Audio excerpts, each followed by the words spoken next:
South Africa, a scenic paradise with breathtaking views, bustling cities, and people from all walks of life. But it also commonly ranks as a country with one of the most violent crime rates globally. What I saw in my life, I don't think any normal human being can handle. When I see a policeman, I get scared. Leave him alone! Stop it! Just imagine 3 male cops are beating 1 woman. Are you scared that they will come for you again? Yes, I'm always scared. The level of violence criminals are using demands that police use the appropriate force, but it's out of necessity. My name is Ninka, and I've come to South Africa to unpack the intricate layers of a society living at the hands of violent criminals, and a police force that often finds itself on the wrong side of the law.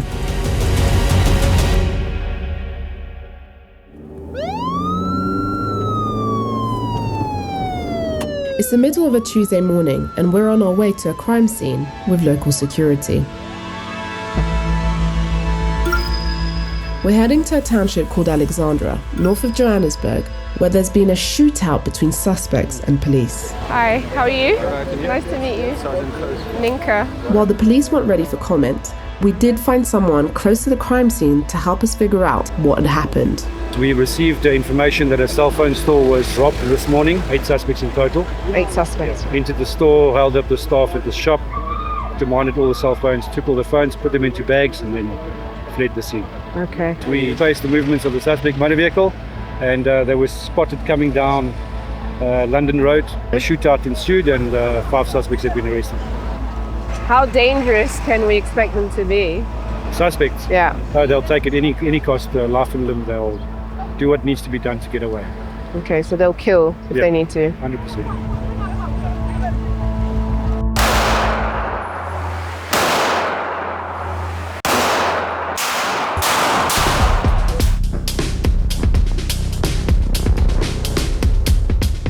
To get a better understanding of what police are up against on a daily basis, I met up with former cop Preggy van Dia. Have you ever been shot at?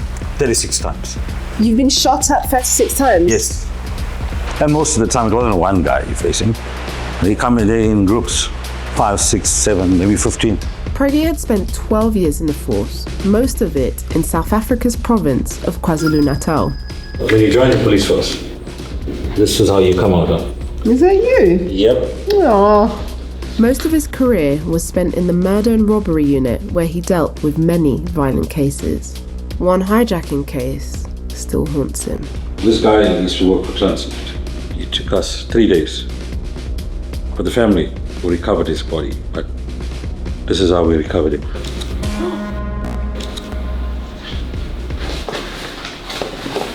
Who killed that guy? Hijackers. They shot him with a shotgun and they dragged his body. Do you ever get nightmares? That's why I tend to have a Johnny Walker Red now and then. And if you see it, people can't understand why I don't like to sleep.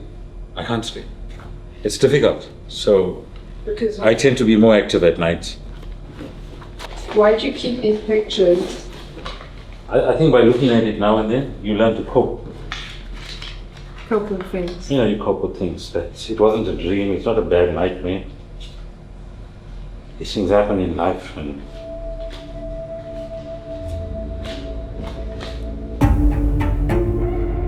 Preggy came up in the ranks of the police force during the vicious end of apartheid. At a time when the institution was regarded as a brutal enforcer of white minority rule, Preggy saw the country at its most violent. Between 1984 and 1994, over 20,000 people were killed in the KwaZulu-Natal province alone. Some refer to it as a low-intensity civil war. during the time of the political killings, I don't think any normal human being can handle. I've seen people burning alive. It was a daily norm to go pick up the bodies of kids shot with AK-47. A family of 10, 15 in a day. Every day we were picking up bodies. But it made me a stronger person in terms of when it came to dealing with the real criminals. Following the end of apartheid, Preggy would ultimately move from Richards Bay to Mpegeni to further his career. I actually thought that I'm coming home to a quiet life. from all the bad stuff that I'd seen, that I was under the impression was the worst time of my life, I was actually wrong. This little town was crazy. I lost my best friend the first week I came. He was driving the CIT vehicle. I went past him, I greeted him. And the next minute I hear gunshots and I drive back and I find him, he's got a sausage roll in his mouth and he's lying dead. Why did they do that? Why did they kill Crime. him? What? Just for money.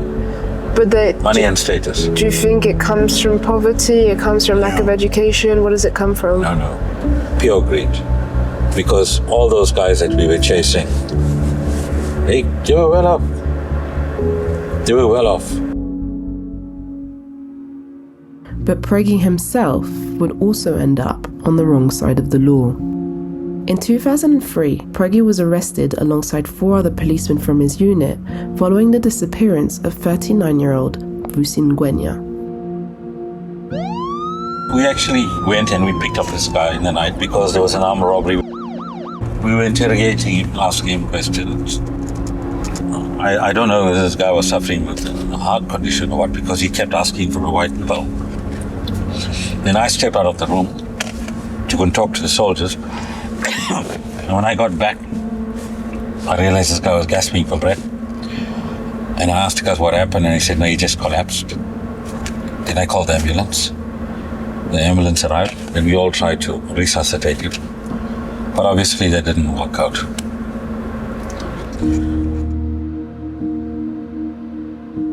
The court found that we didn't do it deliberately. It was accidental. But did they hit him? It wasn't a hit. There's certain techniques that we use, but it's not. We don't assault. We don't hit. I could tell that talking about the incident made Preggy uncomfortable, and I had to weigh his side of the story against a broader culture of police interrogation where extreme force appears to have been normalized. Yes, there are measures that South African police force have to deploy, but it's out of necessity. These suspects know the legal system, and to evade arrest, they would go to extremes. So it demands an extreme reaction from the police. A police officer who agreed to talk to me on the condition of protecting his identity argued that the level of violence shown by criminals leaves police with little choice when responding. South African criminals generally are hardened criminals, often repeat offenders. So with the intention of stopping the crime, often we have to interrogate them with extreme force. What is extreme force? We'd look at sometimes tubing them. It's an old apartheid tactic that was being used all the years. Where plastic baggages over the heads, tied up, and they're tubed. But it has to be done because they won't just talk. How do you save lives if you're not going to use that type of extremes? There is controversy, but we're seeing the results and we're seeing how we can combat crime. It happened in the line of duty. It was an accident. And the mere fact that we called the paramedic to revive him, it proved that we really tried our best. But this isn't the full story. The victim's body was found in a shallow grave about 30 kilometers from his home on December 29th, 2002. I read on the newspaper that the team went to see the family and said that he had tried to run away. Yes. That was our alibi. So you tried to cover your tracks? We had to because they were after us. They were charging us for kidnapping and murder, which wasn't truth. We didn't do that. Preggy maintains that the change in government at the fall of apartheid wanted to make an example of him and his team because his partner was a white man and the criminal in custody was black. The problem here was that he was left alone with my white colleague. And that's where the problem came in, and we all decided to keep quiet about it because it was too late. And for that reason, and because the white guy didn't want to talk about it, then we all got into trouble. Having handed themselves over to the police, Preggy and his team spent 7 years at a correctional centre in northern KwaZulu-Natal. You were forced to give up your police status, right?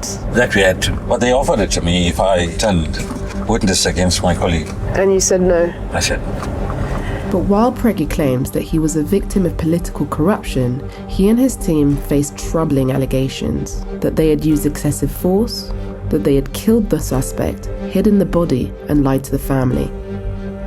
Is it true that they found the body in a ditch somewhere? Well, they haven't found the body, according to my knowledge. They didn't take us and show us what they found or where they found it. They just pitched up there and they show us his bones and said that it's him. They try a DNA match, it wasn't him. And then they say that it was a string, and I can't understand.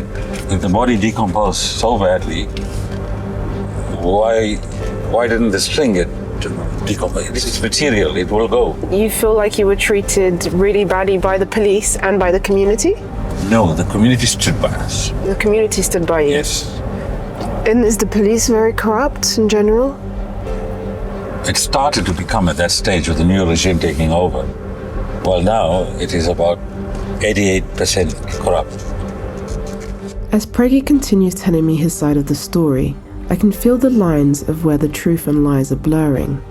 It makes me wonder whether the violence he's been surrounded by, the trauma he's experienced, and the training he's received during the apartheid era has altered his perception of morality.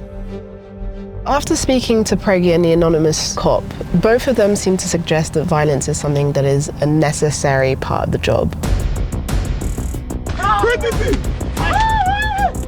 But to be honest, having spoken to many of these people off camera, they seem to suggest that they actually enjoy the violence. The other thing that hit me is that many of these people that work in law enforcement come from difficult backgrounds. And with that comes generational trauma. And in a country where violence has been so entrenched, where things might be shocking to me, it seems like to them, it's something that they don't see in the same light.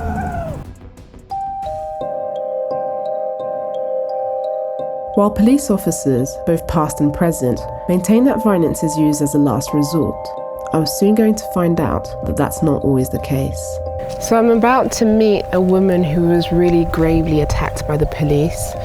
I think we hear a lot about these things on the news, we hear a lot of statistics, but I really want to go in and find out what it's like to be a woman, a mother, a person that just tries to keep moving forward, fighting for justice and seeing absolutely no results. Hi! Hi, How Ninka. are you? I'm good, and yourself? Oh, thank you for having me. This is Letitia from the south of Johannesburg. She's been living in this house since she was born. This is my home, Ninka. Hello, nice to meet you. While she rents out rooms in her home for extra money, Letitia lives with her 3 children, 2 daughters and 1 son. This was his first birthday party. I made a quick thing for him. Oh, look at this cutie, honestly. Are you a good brother? Of course. This is my daughter's room. Those who fight fire with fire usually end up with ashes. That is... She's 15 years old? She's 15 years. Are you with the father? The father passed away 2016. He was buried on the Saturday, and I gave birth to her the Sunday. Really? Really. While we were at a graveside in my water barracks. Did you love him? Yeah, I knew that guy all my life.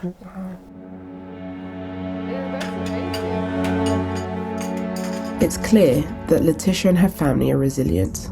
But one night in December of 2024 would change everyone's lives for the worst.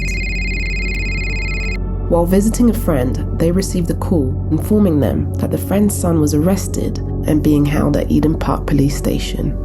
Letitia told her son, who was also friends with the arrested boy, and the 3 of them headed to the police station. I asked this cop, can you please take me in to see that boy? And he said, you know what, I'll slap you. Then I asked him, slap me for what? What did I do? What? Then he started to pull me. There was like a sort of argument between my mom and the cop. And then he started slapping her, but me, I was standing outside on the pavement, so I went inside. I just tried to stop him. All of a sudden, there were 3 cops. They started to slap me, pull me, push me. How was it to see your mum being slapped and hit? Of course, it's my mom. I I had to go stop. I know because he's an officer, I cannot just lay my hands on him, so I just tried to be in the middle, so they started beating me. In a way, I didn't mind me getting beat. I'm a boy, I can take it. I'm used to it because I do boxing. But I just felt like, no man, you cannot just beat my mom. If it wasn't for my child, because even this one cop was saying to my child when they were beating him, we wanted to kill her. You interfered. You interfered. They put me in a cell, kicked me in my stomach here, and I started to bleed like it's a pump. They pepper sprayed me. My child was also there in that cell. Do you remember how you felt and what you were thinking when you were in the cell? I just had stress because at the time I was doing grade 11. I thought I was going to have a criminal record, stuff like that. And they were even saying, pay the money. They demanded 1,500 from me, 1,500 from my child to release us. I said, no, I don't have money. And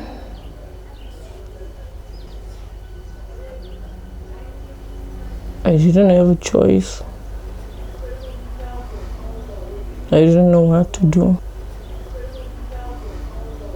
I had to drink my own urine with blood. I'm so sorry. In that cell.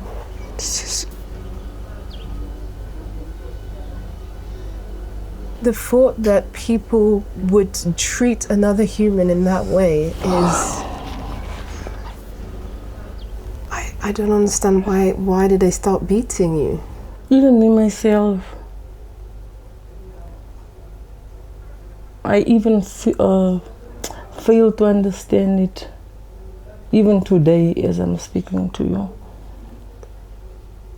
Have you ever thought about taking your own life?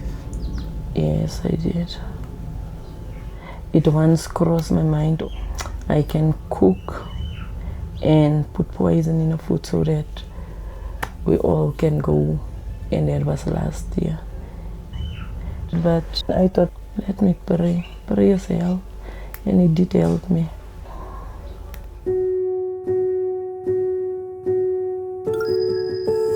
But Letitia and her family are not the only ones that are sitting with scars from their past. I travelled to Orange Farm to meet Johannes, a man who is intimately familiar with crime and the authorities' response to it. I'm pleased to meet you. The house is under construction. Hello. Hi there. Nice to meet you. You too. That's my wife, Colleen. Ah. Yes. So how long are you from Orange Farm as well? No, from Cape Town. From Cape Town. And I'm here now for 3 months. For 3 months? Yes. So when did you guys meet? In 3 months ago. 3 months ago, wow. April, the 10th of... While meeting Johannes and his loved ones, he came across as strangely harmless and sweet, just someone trying to make ends meet for his family. A far cry from the cutthroat criminal of his past.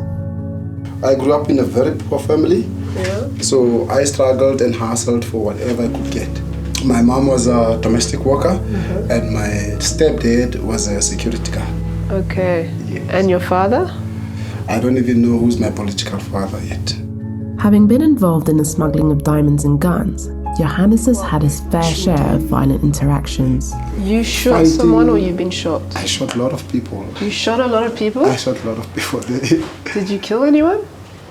Sometimes you'll never know who died because now, during the shootout, you are fighting now to break a way out. So you don't know how many people are you like shooting or how many people will be injured, and then you are away from the scene, you are gone and forgotten. But does that do anything to you when you think about it? I used to be haunted. Oh. I used to never sleep. I've got my belts there I used to put here. They used to protect me, those things, from not seeing the ghosts. Those belts also protect me now from somebody trying to shoot me. So when you say you were haunted, what is it that you would see? Like, would you see the person you I would killed? see people while I'm sleeping, people are coming and now strangling me and all of that. Yeah. While Johannes was arrested multiple times, he was able to get acquitted often due to what he calls police corruption. they would change the charge, because my charge is supposed to be possession of illegal precious stone or diamond, and then my charge will be only attempted murder. The police now will cover all of this, and they will take the stone for themselves. Yeah, and they take the gun, they go resell it. So that's how I used to get acquitted, because in most of my cases where I got arrested, the weapon, it's either the weapon is missing and the precious stone is missing. Eventually, however, the law did catch up to him and he was arrested in 2010. While his prison sentence alienated him from his family, it showed him the cracks in South Africa's criminal and court system. This led him to start Exclusive Mediators, a company that assists those that were wronged by authorities. One of his clients, who wanted to remain nameless, is a man who experienced police brutality firsthand. There are people working people, but those people are not getting arrested. And they know those people, but they don't do nothing. He volunteered at a local police station in Orange Farm and spoke up in 2017 when he saw how many cases in the area were going unresolved, even though the police knew who the criminals were. They came to my house, but not identified as the police. They came and kidnapped me, they took me to a graveyard. With whoever these people, they started shooting. They shot me here in the end. They thought that maybe they shot me in the... Because you went like this? Yes. After it, I collapsed. They left me there by a graveyard. So basically, because you demanded that they resolve the cases, yes. They wanted to shut you up? Yeah, they shut me up. Are you scared that they will come for you again? Yes, I'm always scared. I'm always scared. When I see a policeman, I get scared. And I've got this hatred. Because, yes, I've done what I did. Now, why should I be assaulted? Their mandate is to give me my rights, get me detained, and I must go to court. That's all they can do. And that is their mandate, not to assault anybody. I have to say, I've spent some time with police officers that had killed people, and it seems as though there's a lot of violence from police towards criminals. Well, there has been cases. We know that over the years there has been cases of police brutality opened. I can't say I've been witness to any of those cases, but there has been cases, yes. And it can happen because there's such a thin line between going too far and getting a suspect to talk. But without it, you can't save lives. Without it, you can't, because you know that they can take lives. When I've spoken to them, they think, okay, well, these people go and kill other people and they're violent criminals, so, you know, we are just doing to them what they do to others. As a normal human being, I also feel pain if somebody commits crime to somebody or shoots somebody else. I also feel pain on behalf of that family, and I feel like, hey, I want to murder this one because he did 1, 2, 3. So that is a normal feeling that everybody has. It doesn't have to be only on the cops. Yeah. But remember, they are now working under the mandate. They are working under the procedure. They are working now for us. They are getting paid by us, by our taxpayer. So they don't have the right to do that. The more I spoke to Johannes, the more it dawned on me. It is easy for society to humanize someone we know or someone we love, but to dehumanize the people we don't. There's like something that normally hinders you. You forget about humanity. You forget about who you are. Same applies with me. You help me, I've got a son, I've got a daughter, I've got a wife, I've got family. While violent crimes in South Africa are rampant and authorities must do what is needed to protect citizens, it seems there are very few functioning structures in place to hold anyone accountable. Sometimes I wonder if that becomes a kind of silent permission for violence that should never be justified. I won't forget. Those cops opened a case against me and my son. They say I went to the police station, just entered and started to assault a police officer on duty. So how can I, in my right mind, go to the police station and go and fight with a male? These are horrific. Oh my God. Can you see that, Paul? And on top of that, the doctor write on this thing, no clinical findings. I was telling him, in last I went to him, I said, doctor, you didn't even check me. You didn't even saw where the blood comes out. What does it do to you right now to be seeing this? Oh, it breaks my heart. It breaks my heart. According to Letitia, the incident left her with a swollen face, a black eye, shattered breast tissue, and severely damaged womb. After her traumatic ordeal, Letitia and her son would appear in court and be let out on bail. According to Letitia, the case docket has since disappeared.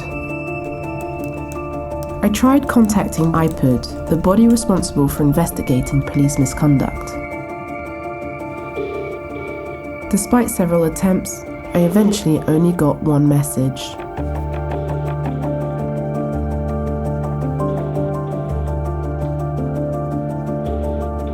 Letitia still hasn't had any answers since she opened the case in December 2024. I don't know why are they protecting people who are supposed to protect us, but they don't protect us. They are brutal to us. And I'm not the first one, Ninka.